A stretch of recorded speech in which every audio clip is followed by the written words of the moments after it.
सुप्रभात विद्यार्थीगण। आज आप देखेंगे सिल्वर वेडिंग नामक कहानी के आधार पर यशोधर बाबू के स्वभाव की विशेषताएं। सिल्वर वेडिंग कहानी के आधार पर यशोधर बाबू के स्वभाव की विशेषताएं। तो आइए देखते हैं यशोधर बाबू के स्वभाव की विशेषताएं। यशोधर बाबू सिल्वर वेडिंग नामक कहानी के चरित्र नायक हैं। वे नए परिवेश में रहने की त्रासदी झेलते हुए परंपरावादी व्यक्ति हैं।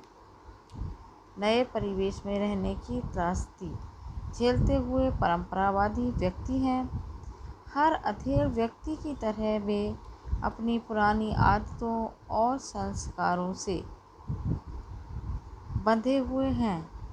अतः वे न तो नए परिवेश को त्याग सकते हैं और न पुराने संस्कारों को छोड़ सकते हैं। यशोधर बाबू अपने रिश्ते नातों को बहुत मानते हैं,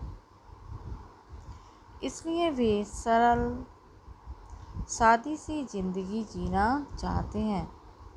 वे अपने गांव, परिवेश, धर्म, समाज की परंपराओं को भी निभाना चाहते हैं।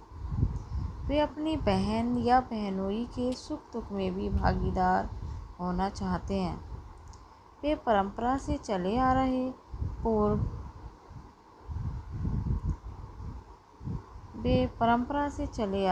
पर्व व त्योहारों जैसे होली, दिवाली, रामलीला आदि को अच्छे से मनाना चाहते हैं।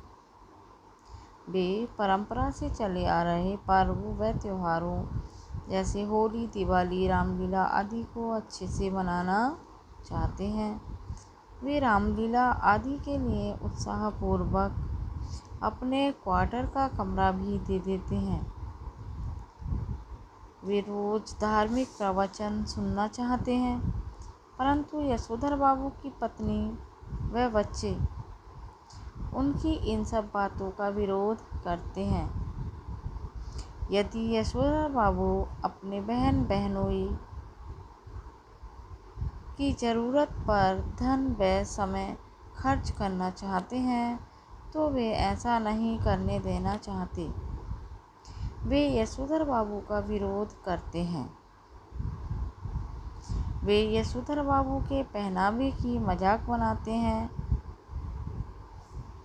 कौन बनाते हैं बच्चों? उनकी पत्नी और उनके बच्चे। यशोधर बाबू के पहनावे की मजाक बनाते हैं। उन्हें यशोधर बाबू का मंदिर में जाना, पूजा पाठ करना भी पसंद नहीं है। यशोधर बाबू आधुनिकता के नाम पर मनमानी करने, कम कपड़े पहनने तथा नए नए उपकरणों को अपनाने के पक्षधर नहीं हैं। यशोधर बाबू भी आधुनिकता के नाम पर मनमानी करने, कम कपड़े पहनने तथा नए नए उपकरणों को अपनाने के पक्षधर नहीं हैं, जो उनके बच्चे इन सब के पक्षधर थे।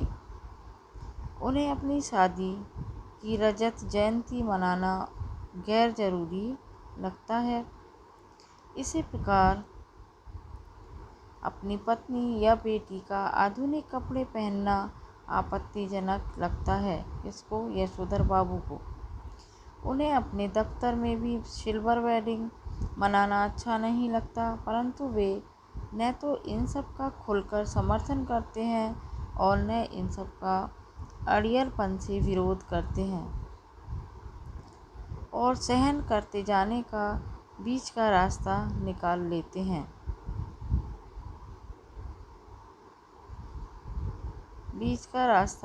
लेते हैं। दफ्तर में पैसे देकर भी पार्टी में शामिल न होना, घर में सिल्वर वेडिंग का केक न खाना ऐसे ही मध्यम मार्गी उपाय हैं, जिससे वे बच्चों का मन रखते हुए विरोध प्रकट कर देते हैं। वास्तव में यशोधर बाबू को अपने संस्कार बहुत प्रिय थे और वे अपने संस्कारों से जीने के लिए प्रेरित होते हैं। अतः नए संस्कारों को कुछ अनुचित कहना उनकी मजबूरी है। आगे देखते हैं। यशोधर बाबू बच्चों व पत्नी के विरोध के बावजूद भी पिता का कर्तव्य पूरी तरह निभाते हैं। वे अपने बच्चों को अच्छी शिक्षा दिलाते हैं। वे उन्हें मानवीय रिश्तों और समाज संस्कृति से जोड़ने का भी भरसक प्रयत्न करते हैं, परंतु समाज के हवा के सामने टिक नहीं पाते। वे पूरी तरह से उदारता का परिचय देते हैं। वे बच्चों की इच्छा के अनुसार ढलते चले जाते हैं।